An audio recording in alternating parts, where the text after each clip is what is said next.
Olá, muito boa noite para você. Boa noite, o Repórter Brasil começa agora. O presidente Lula foi pela 4ª vez a Rio Grande do Sul e assinou uma medida para manter empregos de trabalhadores com carteira assinada. A empresa que garantir que não vai demitir terá os salários dos trabalhadores pagos pelo governo por 2 meses e mais. Milhares de estudantes seguem sem aulas no Rio Grande do Sul. As escolas precisam ser recuperadas e higienizadas antes da volta às aulas. Muitas salas de aula já estão limpas, mas seguem vazias, sem energia elétrica e com parquês danificados. São Paulo iguala casos de dengue registrados no Brasil em todo o ano passado. População carcerária cresceu mais de 50% desde o ano 2000. O sistema lotado e com muita gente presa sem sentença não é capaz de ressocializar. Pequenos delitos que acaba tendo uma condenação dentro de um sistema punitivo acaba potencializando aquele mesmo indivíduo a cometer outros delitos, mas agora de maneira muito mais grave. Brasil e outros 13 países fazem pedido oficial para que o Hamas aceite as condições de paz para acabar com o massacre na faixa de Gaza. Durante pronunciamento na ONU, representantes de Israel são constrangidos com o esvaziamento da sala. Dezenas de participantes deixaram o local em protesto contra a ação militar na Palestina. A operação militar mais famosa da Segunda Guerra completa 80 anos. O desembarque na Normandia definiu a derrota dos nazistas. O Dia D, ou Operação Netuno, é considerado um ponto de virada na Segunda Guerra Mundial.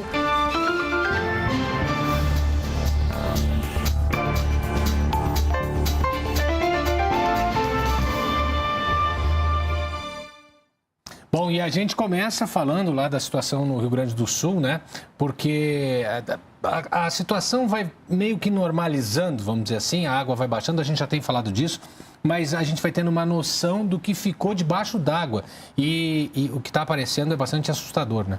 Pois é, hoje nossos repórteres Vladimir Platonov e Gilvan Alves verificaram a situação de Eldorado do Sul, cidade que ainda tem 10 mil desalojados e 3 mil desabrigados. Pelas ruas de Eldorado do Sul, as marcas da enchente ainda são bem visíveis. O município, situado às margens do rio Jacuí e do Guaíba, ficou praticamente submerso durante semanas. Agora, quando as águas baixaram, sobraram montanhas de entulhos pelas calçadas. São móveis, eletrodomésticos e todo tipo de objeto jogados fora pelos moradores. Segundo a prefeitura, Eldorado ainda tem 10 mil desalojados e 3 mil desabrigados. Muitos só agora voltaram para casa, ou pelo menos o que restou dela. Eu voltei para casa faz 3 dias, porque eu fiquei sabendo que estavam assaltando as casas, roubando os mercados, roubando os bancos e detonando o que sobrou, né? E como a gente é pobre, né? Aí eu disse, não, então melhor nós voltar para casa, enfrentar a lama e limpar e ficar em casa, né? Tudo quebrado e só lame, barro e barro. Eldorado do Sul foi um dos municípios mais atingidos pela enchente na região metropolitana de Porto Alegre. Dos seus 42 mil habitantes, 82% foram afetados pelos alagamentos. E 1.000 famílias perderam completamente suas casas. Destruição, muito. Sem nada de casa.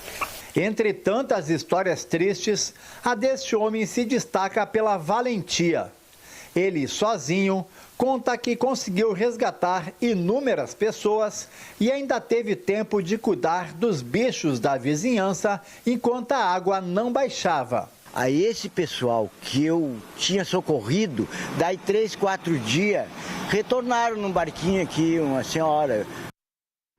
Em visita pela 4ª vez ao Rio Grande do Sul após as enchentes de maio, o presidente Lula foi às comunidades atingidas e anunciou novas medidas para a recuperação do estado. Entre as medidas anunciadas está a inclusão de municípios que não estão em situação de emergência ou calamidade para o recebimento de benefícios como auxílio reconstrução de R$ 5.100. Reforço também no setor de trabalho e emprego.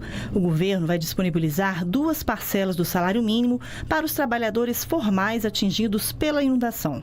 A medida vai atender cerca de 434 mil trabalhadores, entre seletistas, estagiários, trabalhadores domésticos e pescadores artesanais. Como contrapartida, será exigido que as empresas não façam demissões por 2 meses. Nós não vamos deixar o que aconteceu nesse estado cair no esquecimento. Nós vamos ajudar as pessoas da cidade, as pessoas do campo, aqueles trabalhadores. Outra medida vai permitir que a Caixa Econômica Federal possa comprar unidades prontas de habitação de construtoras ou pessoas físicas para entregá-las às famílias desabrigadas. O valor de cada imóvel será avaliado pela Caixa e poderá chegar a R$ 200 mil. A priorização para a distribuição dessas habitações vai começar pelas famílias desalojadas com o maior número de crianças. E as equipes formadas por voluntários de todo o Brasil e coordenadas pelo Ministério do Desenvolvimento e Assistência Social reforçam a busca ativa no Rio Grande do Sul. A meta é localizar e cadastrar as pessoas em situação de vulnerabilidade no estado. Vamos saber mais detalhes com o repórter Vladimir Platonov. Vladimir, boa noite. Boa noite, Yara, Porta Nova, a todos e a todas. É isso mesmo, esta iniciativa ela é muito importante. Uma força-tarefa do Ministério do Desenvolvimento Social que desembarcou hoje aqui na base aérea no Rio Grande do Sul, em Canoas. Ela vem justamente buscar quem? Essas pessoas que estão, eu diria, na ponta da ponta do sistema. Pessoas que têm direitos aos benefícios, aos programas do governo, mas que ou não sabem disso ou não têm sequer condições de se deslocarem das suas casas até os locais, até as prefeituras. Nós vemos isso hoje, nós vimos em Eldorado do Sul, conversando com pessoas que estavam lá, mas não tinham condições de andar 10 quadras. Um jovem estava com a perna quebrada, não sabia que poderia se inscrever nos programas do governo. Então, essas pessoas do MDS vão até essas pessoas justamente para levar os benefícios na chamada busca ativa. E um outro assunto importante que vale nós notarmos aqui são os hospitais de campanha das Forças Armadas, que durante este mês de maio promoveram nada menos do que 15 mil atendimentos médicos, ajudando muito o sistema de saúde aqui do Rio Grande do Sul, que praticamente tinha colapsado. Eu volto ao estúdio. Obrigada, Vladimir. Porta Nova. Pois é, a gente segue falando lá do assunto no Sul, porque as escolas da rede pública de Porto Alegre, atingidas pelas enchentes, ainda tentam se recuperar para a retomada da rotina. São milhares de alunos sem atividades regulares. Muitos documentos e memórias também foram perdidos com as inundações em alguns bairros. A limpeza das estruturas e a organização pedagógica são apenas o início de um longo trabalho. A semana foi de limpeza pesada na Escola Municipal de Ensino Fundamental Vereador Antônio Gildice, no bairro Humaitá, depois que a água baixou. Do lado de fora, funcionários do DMLU com vassouras e retroescavadeiras recolhiam livros, documentos, móveis e objetos retirados de dentro da escola. Na parte interna, 40 homens do Exército removiam a camada grossa de lodo do piso. Muitas salas de aula já estão limpas, mas seguem vazias, sem energia elétrica e com parquês danificados. A escola perdeu muitos documentos, né, que ficaram na parte mais inferior, assim, do arquivo, tanto do arquivo morto quanto as atividades pedagógicas dos alunos, então informações dos alunos, dos professores. É doloroso, vou te dizer que é bem doloroso, assim. Essa grande força-tarefa é a primeira etapa de higienização que as 41 escolas da rede municipal atingidas pela enchente precisam passar. Depois desse bota fora, 14 instituições próprias da prefeitura terão um serviço de limpeza especializado contratado pelo município. A empresa contratada pela SMED para fazer uma limpeza química vem aqui, para aí sim descontaminar os ambientes internos da escola com equipamentos especiais, né, com produtos especiais para esse fim. Ao todo, cerca de 4 mil alunos da rede municipal estão impedidos de frequentar as escolas. Estamos identificando locais, tanto na rede pública quanto na rede privada, através da compra de vagas para poder alocar essas pessoas, essas crianças, fazer um trabalho alternado com as turmas das escolas que possam acessar outros equipamentos nossos, que essas turmas possam ir numa semana, ter aula lá, e a gente está ampliando o transporte escolar para isso. Nos próximos dias, a escola Antônio Gildes receberá higienização especializada e depois disso poderá receber novos equipamentos e abrir as portas para os seus mais de 1.000 alunos. Pois é, as coisas se organizando ainda. Lara, boa noite. Finalmente, vamos falar de previsão do tempo. Vamos lá, boa noite, Guilherme, boa noite a todos. Vamos começar então com o mapa para a gente ver logo a ideia aqui do Brasil inteiro para amanhã. E a chuva continua concentrada ali então na faixa norte do Amazonas ao Maranhão e também aqui no litoral do Nordeste. O restante do país inteiro, tempo firme. E a gente chama atenção para aquela área que está aqui, bem no interior, aqui o centro-oeste, principalmente porque o ar já está muito seco nessa área. A gente vai ver a próxima tela aqui. Mas antes da próxima tela, parece que pregou esse mapa aqui para a gente ver, né? Já tem uma semana, pelo menos, que está da mesma forma, né? Seco no meio e a chuva só espalhada ali nas bordas mesmo. Sim. Mas essa área seca, ela vai continuar provavelmente aí agora pelos próximos 3 meses, né? Perfeito. Então, vamos para o alerta agora. Sim. Que em alerta de baixa umidade do ar, estão quase 1.000 cidades aqui. São 944 em alerta. Então, a gente vê que o centro-oeste praticamente todo em alerta de baixa umidade, também parte do sudeste, pegando até um pouco do norte também. E aí, nessa área, o perigo, a gente já comentou aqui, de focos de queimada, principalmente, tanto em Cuiabá quanto em Campo Grande, foram os maiores, as duas capitais tiveram a maior quantidade de focos de queimada nas últimas 48 horas. Mato Grosso foram 119, Mato Grosso do Sul, 109 focos de queimadas. E então, a gente está falando de umidade abaixo de 30% já. Abaixo de 30%, entre 30% e 20%. E aí vem aqueles riscos também para a nossa saúde. E a gente tem algumas recomendações aqui também. Isso agora para a gente. Baixa umidade do ar. Primeira coisa, caprichar na hidratação. Sempre. Beber bastante água. Se possível, evitar o desgaste físico naquelas horas mais secas do dia, que geralmente é no meio da tarde. Sim. Quando também está muito quente. Ou seja, também, além do desgaste, evitar também a exposição ao sol nessas horas mais quentes do dia, principalmente no meio da tarde. Pensando que a gente está em junho, vai ter muito tempo ainda. Tem que cuidar porque talvez vá até setembro, outubro. O auge ainda vem entre agosto e setembro. Perfeito.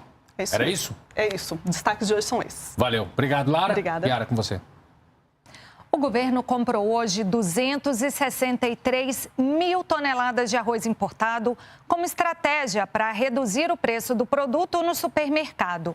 A compra foi feita por meio de leilão da Companhia Nacional de Abastecimento, a CONAB. O leilão público conseguiu arrematar 87% das 300 mil toneladas autorizadas para o certame. O governo já lançou um novo edital para a compra das 36 mil toneladas restantes, no dia 13 de junho. O arroz comprado vem todo do mercado internacional, sem os tributos de importação.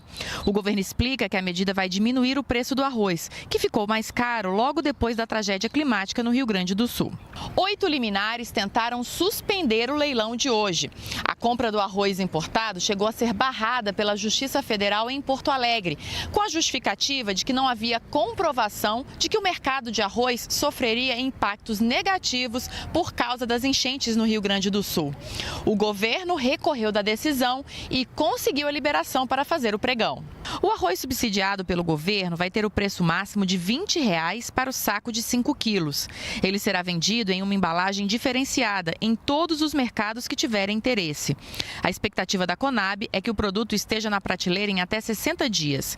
E a qualidade do arroz estrangeiro é garantida. Toda a rigidez da barreira sanitária do Brasil será utilizada para esse controle. Além do que, nós vamos colocar técnicos altamente qualificados e experientes da CONAB para estar acompanhando nos portos a partir do momento que o produto chegar, para observar se está de acordo com a legislação brasileira, e é essas garantias que nós queremos dar aos nossos consumidores. A Agência da ONU para a Infância, a Unicef, informou que 1 em cada 4 crianças com menos de 5 anos em todo o mundo sofre grave pobreza alimentar. Um estudo feito em quase 100 países, em diferentes faixas de renda, observou se crianças consumiam alimentos de pelo menos 5 dos 8 grupos recomendados, como leite materno, cereais, legumes, frutas, vegetais, carne ou peixe, ovos e laticínios. O Unicef constatou que cerca de 181 milhões de crianças menores de 5 anos comem apenas 2 desses grupos de alimentos por dia, tornando-as até 50% mais propensas a sofrer de uma forma de desnutrição que ameaça a vida. Em algumas regiões, a situação é ainda mais alarmante. Na Somália, a pobreza alimentar grave atinge 63% das crianças de até 5 anos. Na faixa de Gaza, 9 em cada 10 crianças. Em todo o mundo, a baixa renda das famílias é uma das principais causas do problema. Mas 54% das crianças em pobreza alimentar pertencem a lares mais ricos, nos quais hábitos alimentares inadequados acabam privando os pequenos dos nutrientes necessários a um bom desenvolvimento. Pois é, você falou aí da faixa de Gaza. E por falar nesse assunto, o exército de Israel voltou a atacar uma escola da Agência de Refugiados das Nações Unidas em Gaza. Mais de 30 pessoas morreram. Veja na reportagem da Telesur, canal latino-americano e caribenho. Estou neste momento no acampamento de refugiados de Al-Nuseirat, no centro da faixa de Gaza, especificamente no colégio que foi bombardeado pelo exército israelense com 3 mísseis, causando a morte de mais de 30 palestinos. Este colégio já havia sido bombardeado antes, há cerca de um mês. O ataque causou a morte de 10 pessoas. Podemos ver aqui atrás a destruição causada pelo bombardeio. Um ataque direto e feito de maneira deliberada. Lembramos que este local pertence à Agência de Refugiados das Nações Unidas e, por isso, supostamente, deveria ser um local seguro, sobretudo porque se encontra em uma zona humanitária. Mas, como podemos ver, não há lugar seguro para onde ir. Neste momento, os palestinos não sabem o que fazer. Temem ficar aqui e o local voltar a ser bombardeado. Eles temem por suas vidas. Ainda sobre esse assunto, a Espanha se juntou à África do Sul no processo da Corte Internacional de Justiça em que Israel é acusado de cometer genocídio em Gaza. No Sudão, moradores de uma comunidade denunciam um massacre de mais de 100 pessoas em ataques do grupo paramilitar que tenta tomar o poder do país. Confira esse e outros destaques agora. O ataque teria ocorrido em uma vila do estado sudanês de Gezira, ao sul da capital Khartoum. Vídeos postados por moradores mostram dezenas de corpos enrolados em tecido para serem sepultados. A responsabilidade está sendo atribuída às Forças de Apoio Rápido, grupo paramilitar que está em guerra com o exército do Sudão pelo controle do país. Algumas agências de notícias falam em mais de 150 mortos e centenas de feridos. Em uma declaração conjunta, 14 países, incluindo o Brasil, pediram ao Hamas que aceite a proposta de cessar-fogo permanente apresentada na semana passada pelos Estados Unidos. O texto pede que, neste momento decisivo, os líderes de Israel e do Hamas façam todos os compromissos finais necessários para fechar o acordo. Também assinam países como Alemanha, Argentina, Estados Unidos, França e Reino Unido. Uma semana depois de reconhecer o Estado palestino, a Espanha informou ter solicitado à Corte Internacional de Justiça de Haia participação no caso em que a África do Sul acusa Israel de cometer genocídio em Gaza. O ministro das Relações Exteriores espanhol, José Manuel Álvarez, disse que o país quer apoiar o tribunal como a máxima entidade jurídica da ONU. Outros países também informaram desejar participar. Na sede da ONU em Genebra, na Suíça, durante uma sessão especial sobre a Palestina, dezenas de pessoas deixaram a sala em protesto durante a participação de um dos enviados de Israel. A reunião fazia parte de uma conferência da Organização Internacional do Trabalho, para a qual foram convidadas autoridades israelenses e representantes dos trabalhadores do país. Os holandeses foram os primeiros a irem às urnas hoje na abertura das eleições para o Parlamento Europeu. 373 milhões de eleitores dos 27 Estados-membros da União Europeia estão aptos a votar até domingo para escolher 720 representantes. Pesquisas indicam que partidos de direita e extrema-direita devem sair fortalecidos. No dia 6 de junho de 1944, há exatos 80 anos, soldados aliados invadiram uma região francesa dominada pelas tropas alemãs e pegaram os nazistas de surpresa. A operação é considerada uma das mais bem-sucedidas da Segunda Guerra Mundial. Hoje, a data foi celebrada por líderes mundiais e pela população europeia. Eu estava na embarcação que levava soldados a Onslow Beach. Os projéteis passavam por cima de nossas cabeças. E à noite, parecia que o inferno estava se soltando. Esse depoimento foi lido por um soldado inglês de 18 anos, mas narra as memórias de outro soldado, um sobrevivente do dia D há 80 anos, quando 150 mil soldados das tropas aliadas desembarcaram em praias na região francesa da Normandia para enfrentar o exército alemão.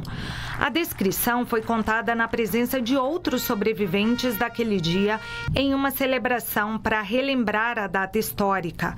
Além dos veteranos de guerra, estiveram na cerimônia na França os presidentes da França, Emmanuel Macron, e dos Estados Unidos, Joe Biden, e o primeiro-ministro do Reino Unido, Rishi Sunak. Os três países, junto com a União Soviética, formavam as tropas aliadas. Outros líderes mundiais, incluindo o chanceler alemão Olaf Scholz e o presidente da Ucrânia, Volodymyr Zelensky, também estavam presentes. Macron, Biden e Sunak celebraram os soldados veteranos, a quem chamaram de heróis, e destacaram a importância da data. O dia D, ou Operação Netuno, é considerado um ponto de virada na Segunda Guerra Mundial e crucial para a vitória dos aliados no ano seguinte, em 1945. No próximo bloco, a gente vai falar sobre o crescimento da população carcerária aqui no Brasil. Exatamente, um sistema que bota muita gente para dentro, inclusive pessoas sem sentença condenatória. Daqui a pouco a gente volta com os detalhes.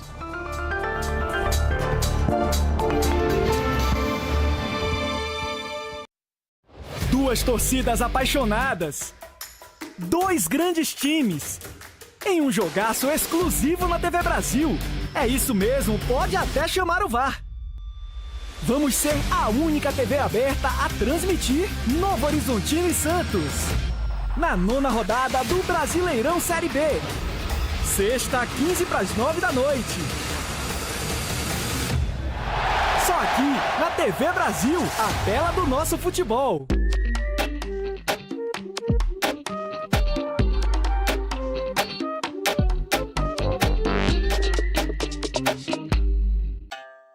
Todo mundo tem um talento especial para ser mesário ou mesária. Você pode ser a comunicativa, o atencioso, a prestativa, o detalhista. É colocando essas habilidades em prática que a gente faz a democracia acontecer. Não desperdice seu talento, seja mesário voluntário. Justiça Eleitoral, a justiça da democracia.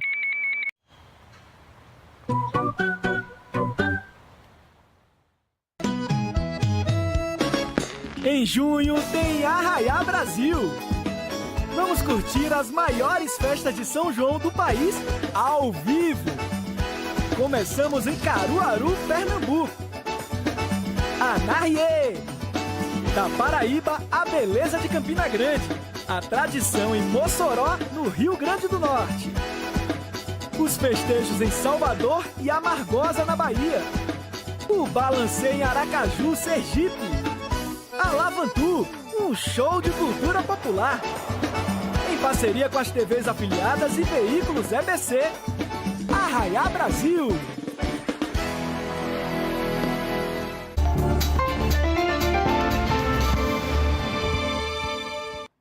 A Polícia Federal fez uma mega operação hoje para prender centenas de pessoas investigadas por envolvimento nos atos golpistas de 8 de janeiro de 2023. Quem vai trazer mais informações para a gente é a Manuela Castro, porque essa operação começou, acho que não terminou ainda. Quando a gente veio para o jornal ainda estava em andamento. Boa noite para você, Manu.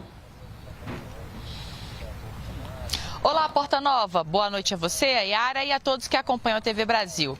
Pois é, a operação ainda está em andamento. De acordo com o último levantamento da Polícia Federal, daqui de Brasília, agora à tarde, 49 pessoas foram presas em 8 estados e no Distrito Federal, de um total de 208 mandados de prisão expedidos pelo ministro Alexandre de Moraes do Supremo Tribunal Federal. Os alvos são pessoas foragidas ou que descumpriram as determinações do STF, como o uso de tornozeleira eletrônica. Todas essas pessoas são suspeitas de planejar ou de executar as invasões e as depredações dos prédios públicos, das sedes dos 3 poderes aqui em Brasília. E essa ação faz parte da Operação Lesa Pátria, que desde o ano passado investiga os atos antidemocráticos de 8 de janeiro. Porta Nova e Yara. Obrigada, Manu. A Comissão de Defesa da Democracia do Senado aprovou hoje um projeto de lei que tipifica o crime de apologia à tortura e de apologia à ditadura. O texto ainda aumenta a pena se a apologia for cometida por membro do Poder Judiciário ou do Ministério Público e dobra a punição se a apologia ao crime for cometida por meio de perfis falsos nas redes sociais. O projeto agora segue para análise da Comissão de Segurança Pública do Senado. Para virar lei, precisa ainda ser aprovado nos plenários da Câmara e do Senado e, na sequência, ser sancionado pelo presidente da República. Os detalhes dessa notícia estão no site da Agência Brasil. O endereço é agenciabrasil.ebc.com.br. A população carcerária de São Paulo voltou a alcançar o número de 200 mil pessoas presas, de acordo com o governo do estado. O aumento da população carcerária é uma realidade em todo o país. Desde o ano 2000, a quantidade de presos cresceu 257%. O número de pessoas atrás das grades no Brasil cresce a cada ano. No ano passado, eram quase 645 mil detentos. Outros 201 mil estavam em prisão domiciliar. O estado de São Paulo é o que tem o maior número de detentos do país. São mais de 200 mil presos, segundo dados da Secretaria da Administração Penitenciária. Esse número chegou a cair em 2023 para 197 mil presos. Mas depois voltou a subir. Mas a alta não foi registrada somente em São Paulo. No estado do Paraná, por exemplo, a população carcerária passou de 87 mil pessoas em 2022 para quase 95 mil no ano passado. A maior parte dos estados também tiveram crescimento da população carcerária. Apenas 7 registraram queda: Amazonas, Rondônia, Ceará, Bahia, Mato Grosso, Minas Gerais e Rio de Janeiro. O número começou um pouco a cair na época da implementação e da consolidação da audiência de custódia no Brasil. Foi um momento muito importante de redução da população presa provisoriamente. Além das audiências de custódia não terem voltadas a acontecer de forma presencial em todos os lugares do Brasil, tem um outro contexto, né? Que em 2019 foi aprovada uma grande reforma no sistema penal. Isso impacta diretamente na progressão de pena. Para a Pastoral Carcerária de São Paulo, uma justiça focada na punição e a guerra contra as drogas também podem explicar o aumento da população carcerária. Pequenos delitos que acabam tendo uma condenação dentro de um sistema punitivo, acaba potencializando aquele mesmo indivíduo a cometer outros delitos, mas agora de maneira muito mais grave. Então, o primeiro ponto que nós devemos ter sempre é a conscientização. A conscientização da nossa sociedade, dos grupos, dos órgãos competentes, para que possamos entender esta engrenagem. Ricardo Falco, amigo do ex-jogador Robinho, deve se apresentar à Polícia Federal em São Paulo ainda hoje. O Superior Tribunal de Justiça determinou que ele cumpra, no Brasil, a pena de 9 anos de prisão pelo crime de estupro coletivo cometido na Itália. Falco e Robinho foram condenados no país europeu no mesmo processo pelo envolvimento em um estupro ocorrido dentro de uma boate em Milão, no ano de 2013. Em março desse ano, o Superior Tribunal de Justiça também homologou a pena de Robinho e determinou a prisão do ex-jogador. Ele está custodiado no presídio de Tremembé, no interior de São Paulo. Uma proposta de emenda constitucional divide opiniões no Senado e também nas ruas, né? Pois é, ela está sendo chamada de PEC das praias e tem gerado debates sobre quem terá o direito ou não de frequentar as praias, caso seja aprovada. A gente vai entender melhor na reportagem. Eu moro nos Estados Unidos, já moro há 27 anos lá, e lá existe alguns lugares que tem isso. Que tem praia privada que é em cima de resorts. Tudo que vem prejudicar nós que somos trabalhadores diariamente a ter o nosso momento de lazer, sou totalmente contra. Eu acho isso ridículo, né? É a única coisa que nós temos, né, que podemos fazer de graça. Então, se privar, vai ficar horrível. A discussão voltou ao Senado depois de cerca de 9 meses paralisada. A Comissão de Constituição e Justiça realizou uma audiência pública para debater o tema. O texto já foi aprovado na Câmara dos Deputados e prevê a transferência da propriedade formal dos terrenos de Marinha, as terras da União no litoral, aos ocupantes das áreas, proprietários privados, estados e municípios. Os terrenos de Marinha são considerados áreas estratégicas. Foram definidos por documentos e registros que remontam ao século XIX. Os defensores da PEC alegam que a mudança é necessária para regularizar propriedades localizadas nos terrenos de Marinha. Não tem sentido a União cobrar uma taxa para áreas urbanas. A lei vai regulamentar aquelas áreas de um determinado nível de empresas, comércio, resorts que possam estar já localizados no entorno das praias, vão pagar. Agora, não tem por que pagar para a União, pagam para os estados e para os municípios. Não há nenhuma vírgula que possa alcançar privatização de praias. A partir do momento que a União ela transfere a propriedade que é dela para o particular, o direito de propriedade é um dos poucos direitos constitucionais que são mais sagrados dentro da nossa Constituição Federal. Então, a praia ela é pública, mas o acesso à praia vai ser privatizado. Sem falar na especulação imobiliária, na construção de resorts, na pressão que os municípios vão sofrer para haver a construção civil nessa faixa. Já ambientalistas avaliam que a proposta de emenda à Constituição coloca em risco áreas estratégicas de preservação ambiental. Podemos estar consolidando ocupações em áreas absolutamente sensíveis, importantes para a conservação ambiental, importantes para manter a biodiversidade e importantes em termos de maior resiliência ao aumento do nível do mar. A deputada federal Luísa Erundina, do PSOL de São Paulo, continua internada na UTI do Hospital Sírio-Libanês, aqui em Brasília. A parlamentar, de 89 anos, passou mal ontem durante uma sessão da Comissão de Direitos Humanos da Câmara. Isso levou a casa a suspender os trabalhos. Erundina não se sentiu bem enquanto enfrentava obstrução ao projeto que obriga o Estado brasileiro a identificar publicamente os lugares onde ocorriam a repressão política durante a ditadura militar. Segundo a assessoria da deputada, ela está bem, com exames normais e deve ir para o quarto amanhã. Bom, em Goiás, uma história muito triste, né? Um bebê de apenas 5 meses morreu depois de ser atacado por um cachorro da própria família. Episódios como esse poderiam ser evitados se os animais fossem adestrados. Essas técnicas funcionam até mesmo para raças muitas vezes vistas como violentas ou perigosas, por exemplo, o pitbull. Quando a cachorra Alaska, da raça Akita, chegou na casa do André, ele entendeu que ela precisava de adestramento para controlar a reatividade. Hoje ela não oferece perigo nem para cachorros, nem para pessoas. Você tem que educar o seu cachorro, né? E é deixar cachorro, não é você bater, não é você achar coisa errada, você espancar. Existe técnica de ser passada para você passar para o cachorro. A reatividade dos cães não está necessariamente associada com a raça, embora alguns animais se destaquem pela força da mandíbula.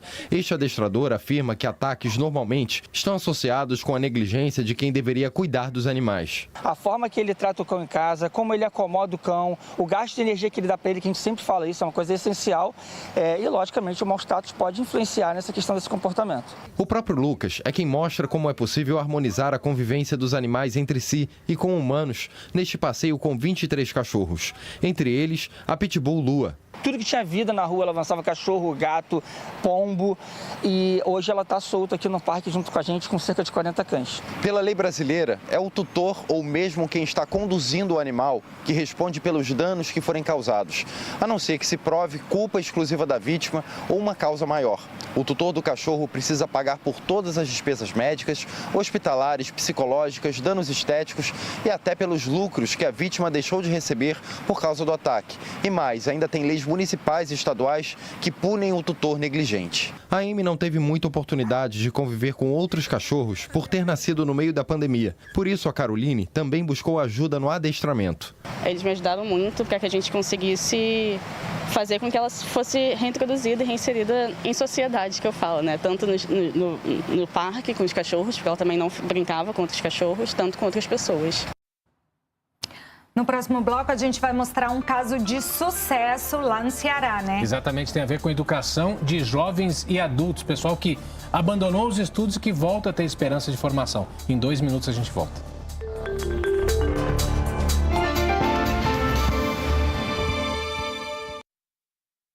Meu pai foi diagnosticado maníaco-depressivo em 1967.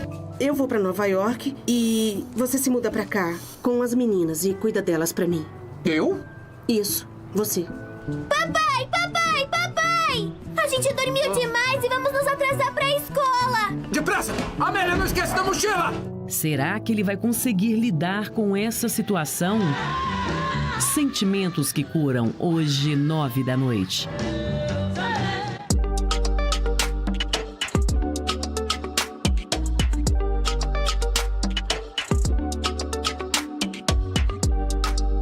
Eles tentaram destruir o Brasil. Descaso na pandemia, desastre na economia e mais de 34 milhões de pessoas passavam fome. Mas o Brasil venceu e a reconstrução do país começou. Mais de 24 milhões de pessoas já saíram do mapa da fome. Os empregos estão voltando. E aos poucos a vida começa a melhorar. Vem com a gente reconstruir o Brasil.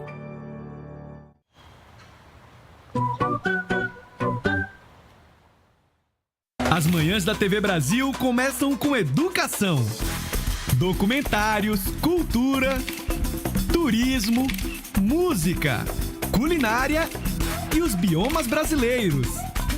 Conteúdos da Rede Nacional de Comunicação Pública com a cara do país. Você tem um encontro com o Brasil, aqui na tela da gente. Em campo, na TV Brasil, o Brasileirão Feminino A1, ao vivo. Sábado tem Avaí, Kinderman e Ferroviária. Em seguida, Santos enfrenta São Paulo. Fique de olho em cada lance, aqui na tela do nosso futebol.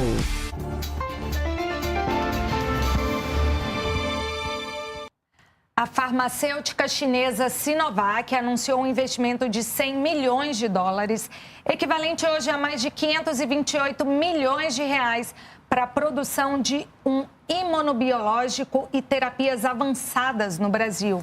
A gente vai para o Rio de Janeiro agora conversar com a Fernanda Cruz para saber mais informações a respeito desse investimento. Fernanda, boa noite para você. Boa noite, Porta Nova, boa noite, Yara, e a todos que nos acompanham. Serão mais de R$500 bilhão que vão ser usados no desenvolvimento de terapia celular, que é aquela que serve para o tratamento de câncer e também na produção de vacinas. Lembrando que a vacina Coronavac, ela foi desenvolvida pela Sinovac e ela foi fornecida ao Brasil durante a pandemia de Covid-19. Na época, foram aplicadas 110 milhões de doses.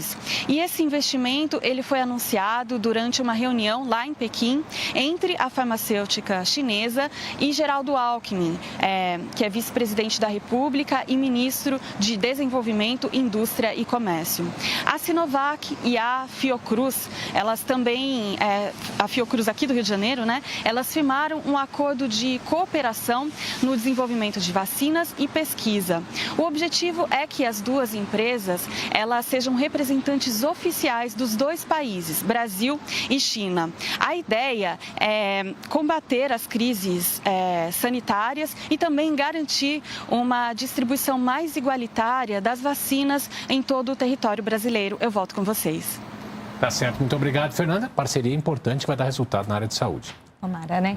O estado de São Paulo já registrou este ano mais de 1.600.000 casos de dengue. O número é maior do que o registrado em todo o Brasil no ano passado. Pois é, a gente vai para São Paulo agora com a Sara Kine. Sara, muito boa noite para você. Olá, Porta Nova e Yara, boa noite a todos que nos acompanham. Segundo o painel de monitoramento do Ministério da Saúde, no estado paulista, os números de casos prováveis até o começo de junho é de 1.653.356 e no país todo, no ano passado, foram registrados 1.649.144. Ainda de acordo com os dados do Ministério da Saúde, foram confirmados 988 óbitos por dengue no estado de São Paulo e outros 1.191 estão em investigação. Aqui na capital paulista, a vacina contra a dengue tem como público-alvo crianças de 10 a 14 anos. Na terça-feira, a Prefeitura solicitou ao Ministério da Saúde mais imunizantes da dengue e da Covid-19. Em nota, a pasta disse que envia os imunizantes, as doses dos imunizantes de forma parcelada conforme a entrega do laboratório que produz a vacina.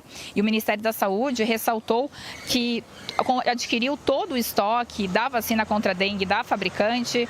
Foram aí 5,2 milhões de doses a serem entregues entre fevereiro e novembro deste ano. O estado de São Paulo já recebeu cerca de 730 mil doses e nos próximos dias deve receber mais cerca de 212 mil doses. E como o esquema vacinal é de 2 doses com intervalo de 3 meses e o São Paulo começou a vacinar no começo de abril, ainda não está no prazo para a segunda dose. Eu volto com vocês. Obrigada, Sara. Por causa dos surtos de coqueluche em países da Ásia e da Europa, o Ministério da Saúde publicou uma nota técnica que recomenda intensificar a vacinação contra a doença aqui no Brasil. E a pasta pede ainda que os estados e municípios fortaleçam ações de vigilância epidemiológica. Dentre os sintomas da coqueluche estão febre, tosse seca e cansaço. A doença pode levar a pneumonia e paradas respiratórias. O principal sintoma é uma tosse que se prolonga muitas vezes por semanas. Embora possa afetar todos os indivíduos de qualquer idade, é justamente a criança pequena, especialmente no primeiro ano de vida, que desenvolve as formas mais graves da doença. Na Europa, de janeiro a março, foram 32 mil casos. Na China, também 32 mil casos e 13 mortes. Aqui no Brasil, graças à vacinação, a doença está sob controle. No ano passado, foram confirmados 214 casos em todo o país. E até abril deste ano, 31. Apesar do baixo número de casos por aqui, o Ministério da Saúde tem intensificado ações de prevenção. Uma delas é ampliar a vacinação entre profissionais da saúde, gestantes e de pessoas que trabalham diretamente com bebês e crianças. Aqui no Brasil, de 2019 a 2024, as crianças menores de 1 ano de vida representaram 52% dos casos de coqueluche e a faixa de 1 a 4 anos representou 22% dos casos. O esquema vacinal é feito por 3 doses da vacina pentavalente aos 2, 4 e 6 meses de vida e depois reforço aos 15 meses e aos 4 anos de idade. Uma das características da doença é evoluir por ciclos, por ondas de aumento de casos que acontecem, em geral, a cada 5 a 8 anos. E a Europa e outros países, Estados Unidos, já estão vivenciando o aumento de casos da doença. É um sinal de alerta aqui para nós que em breve nós podemos também contar com essa presença dessa bactéria em maior quantidade, em maior circulação e atividade num período próximo. O transtorno do déficit de atenção, ou TDAH, todo mundo fala, né? Prejudica a produtividade e os relacionamentos de crianças e de adultos. No Brasil, o Sistema Único de Saúde oferece tratamento psiquiátrico para quem tem essa condição. Mas, no momento, ainda não fornece os medicamentos necessários. O percentual de crianças e adolescentes com TDAH no Brasil é de 7,6%, segundo o levantamento do Ministério da Saúde de 2022. Mas o transtorno também atinge adultos. Chega a 2 milhões o número de pessoas diagnosticadas entre 18 e 44 anos e a prevalência chega a 6,1% em quem tem mais de 44 anos. Apesar desses números, hoje o SUS só oferece o tratamento psiquiátrico, deixando de fora a medicação. Essas pessoas, elas produzem menos dos neurotransmissores, que é a dopamina e a noradrenalina, e isso só pode ser corrigido com medicação, né? E assim, o protocolo que foi enviado pela Conitec recentemente, há uns 2 anos atrás, para tratamento para o SUS, não inclui a medicação, né? A gente sabe que a psicoterapia é importante, mas ela atua em conjunto com a medicação no sentido de dar conta dos sintomas secundários do TDAH, que são questões de baixa autoestima, angústia, depressão, ansiedade. Apesar de interferir na produtividade, nos relacionamentos, muita gente não procura ajuda por falta de informação. Ter uma vida agitada e o foco oscilar com tantos estímulos de informações diárias é normal. Mas atenção, crianças e adultos que têm dificuldade de foco são impulsivas, inquietas, desorganizadas para as atividades de rotina. Tudo isso a ponto de trazer prejuízos funcionais na vida, podem ter o transtorno de déficit de atenção. Outro prejuízo que acontece ao longo da vida inteira, e os estudos mostram, é que qualquer faixa etária de pessoas com TDAH se envolve muito mais em diferentes tipos de acidente. Desde queda, criança quebra o braço, cai da árvore, acidente automobilístico. Então, quando a gente fala da importância do tratamento do TDAH, é óbvio que é para o indivíduo, para a família, mas também para a sociedade. Na Câmara dos Deputados, há um projeto de lei que prevê a distribuição gratuita no SUS do metilfenidato. Mas este é apenas um dos remédios usados no tratamento do TDAH. O texto tramita em regime de urgência e ainda será votado no plenário da Casa. Um decreto que cria o Pacto de Superação do Analfabetismo e Qualificação do Ensino de Jovens e Adultos foi publicado hoje. 4 bilhões de reais serão investidos nos próximos 4 anos. De acordo com o Ministério da Educação, atualmente a taxa de analfabetismo no Brasil é de 7%. A iniciativa faz parte de um esforço coletivo que promete levar de volta para escolas jovens e adultos que não sabem ler e escrever e também os que abandonaram os estudos antes de concluir, como a dona Sebastiana, que retomou agora depois de 70 anos fora da escola. Hoje ela é a aluna mais velha do EJA. Eu me senti assim meio resgatada. Agora não, eu estou livre e solta. É a vontade que eu queria, era isso que eu queria na minha vida, era voltar a estudar. Dados oficiais mais recentes mostram que o Brasil tem 11,4 milhões de pessoas com mais de 15 anos que não foram alfabetizadas. Outros 68 milhões acima de 18 anos até já frequentaram escolas, mas não concluíram a educação básica. Em todos os casos, a maioria é de negros que vivem especialmente nas periferias do país. A Alexandra representa bem isso. Ela também abandonou os estudos muito jovem. Um ditado que minha avó sempre dizia, que é ver, ouvir e calar para a sua vida afundar. Hoje eu não posso mais ver e ouvir e calar. Hoje eu tenho que falar para o mundo e para o Brasil. Voltem a estudar, porque a única solução da nossa vida é o estudo.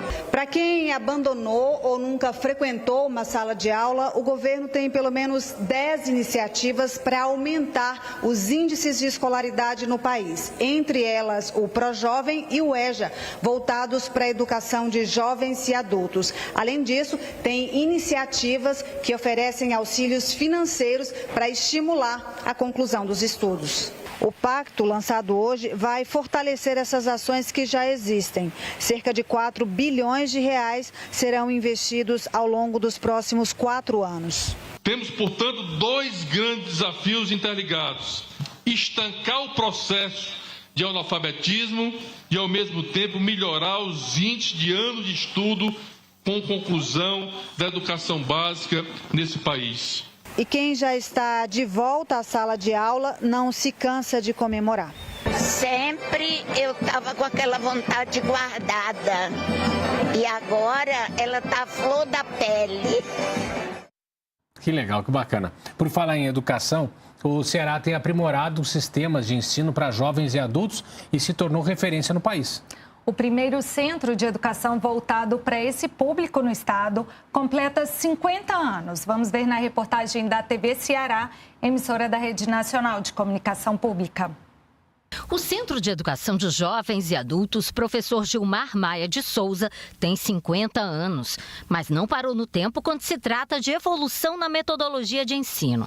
A unidade já chama a atenção pela estrutura acolhedora que recebe estudantes cheios de força de vontade. A metodologia dos Centros de Educação de Jovens e Adultos é bem diferente das escolas tradicionais. É diferente até daquele método que é utilizado com esse mesmo tipo de público. Para começar, o atendimento leva em consideração as necessidades individuais de cada estudante e até o tempo que ele tem para frequentar a escola. A diretora explica que a metodologia permite adequar o estudo à rotina de cada aluno. A gente flexibiliza em termos de horário. Funcionamos de 7 da manhã às 21, de forma semipresencial, e o aluno, de acordo com a necessidade, ele vem para a escola e a gente trabalha em forma de plantão, de tal sorte que ele possa realmente dar continuidade ou concluir os seus estudos. Claro que eles passam por avaliações e têm que cumprir a carga horária, mas tudo é permeado por atividades que tornam o aprendizado mais leve.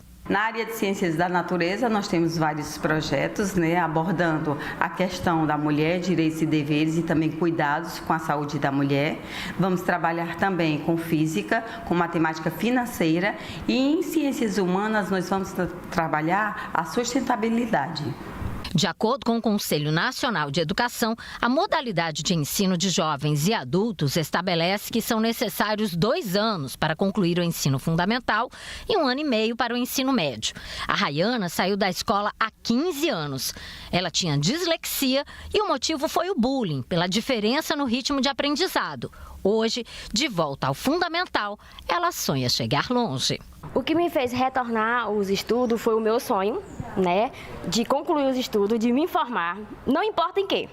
Eu quero me formar, eu quero carregar o meu diploma, certo? Quero usar aquele, tirar aquelas fotos, fazer tudo que todo formando faz. E o meu sonho é ir morar fora do Brasil. Então, para mim ir morar fora do Brasil, eu preciso o quê? Terminar meus estudos. E atenção, estudantes de todo o Brasil, o prazo para inscrição no Exame Nacional do Ensino Médio, o Enem, termina amanhã. Essa data vale também para pedidos de tratamento por nome social e atendimento especializado. Os participantes que não conseguiram a isenção terão que pagar até o dia 12 de junho a taxa de inscrição, que custa R$ 85. O boleto pode ser obtido na página do participante, pode ser pago das seguintes formas: Pix, cartão de crédito, débito em conta corrente ou débito em poupança. Detalhes você já sabe na Agência Brasil, agenciabrasil.ebc.com.br. Escolher uma profissão nunca é tarefa fácil, né? São muitas dúvidas e muitas opções. Só que tem ajuda, né? Para ajudar quem está se preparando para entrar no mercado de trabalho ou deseja até trocar de profissão, foi lançado hoje, aqui em Brasília, uma versão atualizada do Guia Brasileiro de Ocupações. Não perde. Meu sonho seria ser biólogo marinho. Direito. Seguir a mesma profissão do meu pai. É uma fase de muitas dúvidas. Até a professora deles passou por isso. Eu estava tentando fugir, mas Deus sabe dos caminhos e colocou de volta mesmo no mesmo lugar que eu deveria estar. Hoje a Alessandra poderia ser o quê, além de professora? Meu sonho é veterinária, adoro bicho. Dá para ser astrônomo, perito, dentista, padeiro e, por que não, jornalista.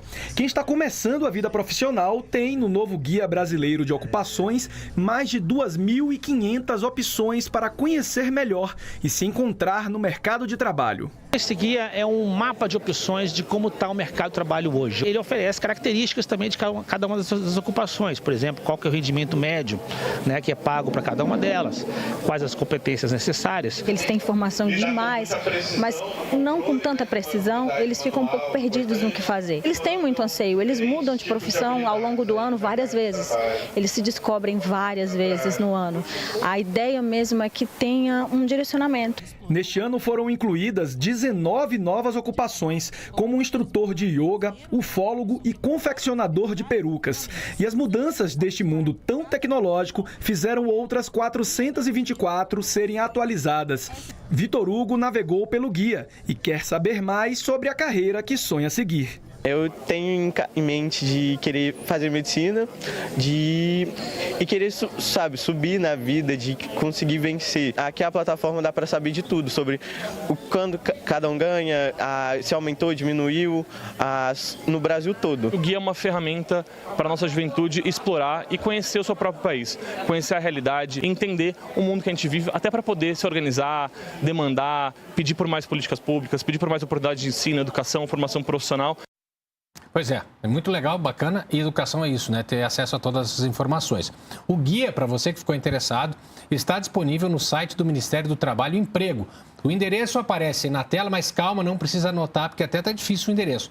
Vai lá, o caminho mais fácil é digitar Guia das Ocupações na busca do seu navegador. Se você botar lá, provavelmente o primeiro ou o segundo o resultado, você clica e vai chegar no Guia das Ocupações. Muito importante falar disso, até porque a gente sabe que, diferente da nossa época, eu não sou tão velho assim, mas a gente escolheu uma profissão para a vida, elas têm mudado bastante.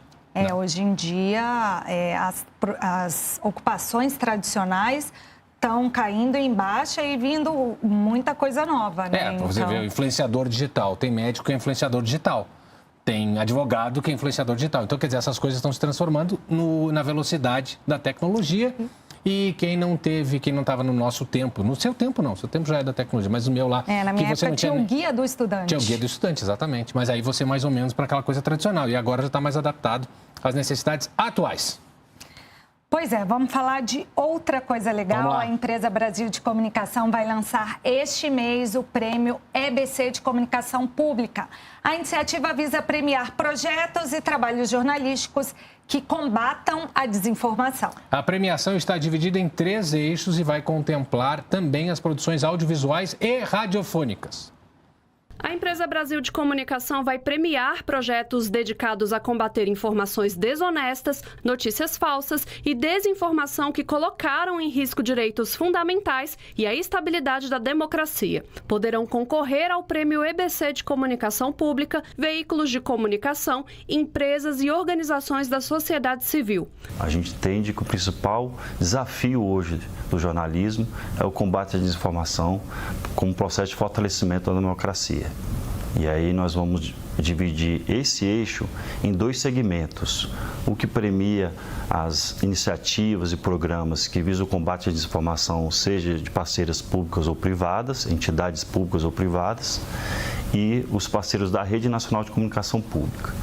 Então, essa iniciativa visa o quê? A gente tem uma estratégia de combate à desinformação, premiar iniciativas e programas de combate à desinformação. Para participar, os trabalhos deverão ter sido produzidos e publicados entre 1º de junho de 2023 e 1º de junho de 2024.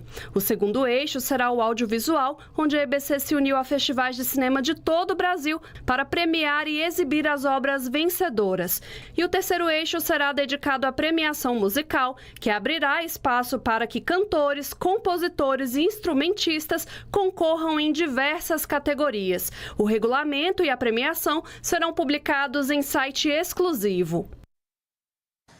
Estiveram com a gente hoje os intérpretes de Libras José Carlos e Ariane Fernandes, ali na caixinha, logo ali ao lado. A gente vai ficando por aqui, voltamos amanhã às 7h, já marcados, combinados, tudo certo. E a gente fica com imagens da Starship, a maior espaçonave do mundo, que fez o primeiro voo bem sucedido hoje. Essa foi a 4ª tentativa de lançamento do foguete da SpaceX e faz parte do projeto de futuras missões à Lua. Boa noite, até amanhã. Tchau, tchau.